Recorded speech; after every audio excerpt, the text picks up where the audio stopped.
Now over here is a level crossing, which will have some barrier lights. What I hope to get is, I can't remember the company's name, but an idea I have got is to get some working barrier lights, you know, with the barriers when they move down.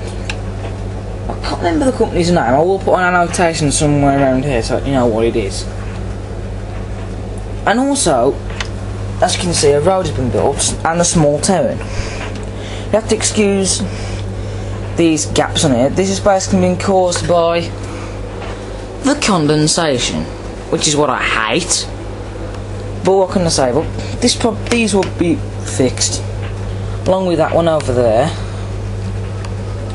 And well, there was one over there, but that's already been taken care of. Also, note there's been bits of card, painted grey to look at the footpaths. You've got a small bungalow there, which has a back garden, which gets off a fencing put around there. And there's a field where some pigs have been put.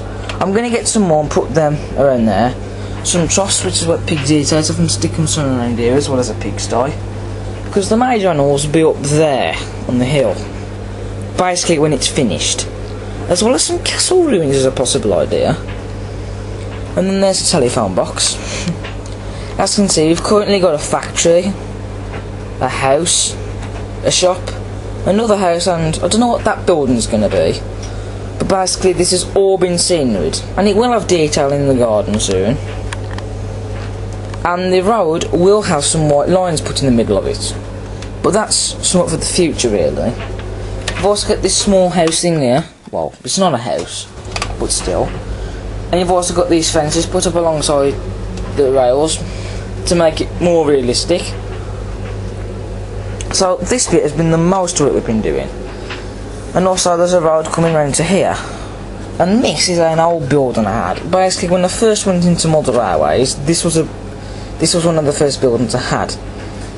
It wasn't just a building, it came on a piece of track, which I think it was used to uncouple rolling stock, I cannot remember. But the building broke, and it will go somewhere around there. It's basically for nostalgia, really. I might weather it, I'm not sure, I've not decided. But they will go somewhere on the layout.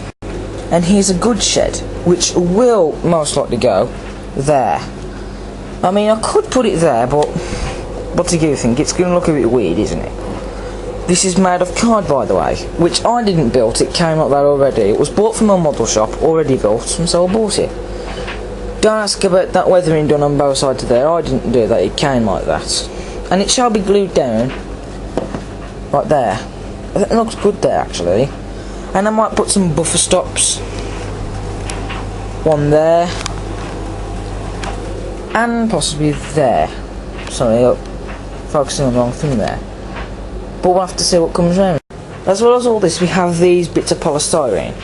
Don't worry, they're not going to stay there, because what that's going to be is a hill.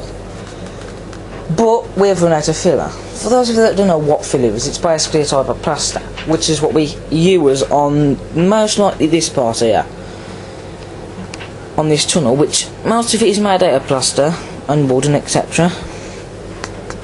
So it won't be random. It will, you know, when it's done, it will look like a more realistic hill. It's not going to be rushed or anything to make it look realistic, because, you know, if you want people to think you've got an amazing layout, you're going to have to do it more realistic. Instead of doing like, you know, doing it all roughly so it's not realistic, blob bits stuck everywhere with pointy bits sticking at the top of it like it's being done like a under 10-year-old.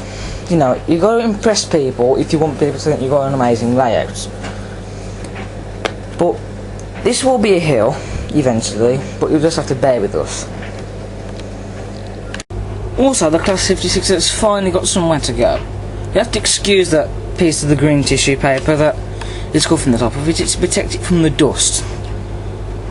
But that's what it's going to be for the meantime, because before I even moved it there, it was kept under the tunnel. You know, it was dust free. Dust wouldn't go in it and all that.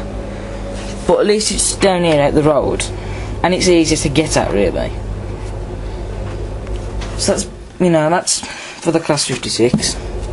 Like I said, I put that green tissue paper on it to, you know, it's just temporary, really. It won't stay down there, but what can I say? And this is where some other logos are kept. There's a Deltic there. Wee. Also, before I quickly mention, yes, we will be getting some more fences, so there will be fences coming down here to stop the pigs from escaping, even though that won't happen anyway. But I think I've really mentioned most of it, to be honest. There's nothing else to talk about it, other than the fact I am going to show you how to make this glue stuff, which is used to stick the ballast and the scatter on. So that is something I've got in mind. As you can see, we've still got work to do on the layout, including ballasting. But trust me, this will look amazing when it's done. But you know, the world wasn't built in a day, so you just gotta be patient. So next time we've done some work, there will be a layout update. But for now, ta-ta for now. Or should I say, conference to the chef or whatever you call it. But so far it's looking really great, isn't it?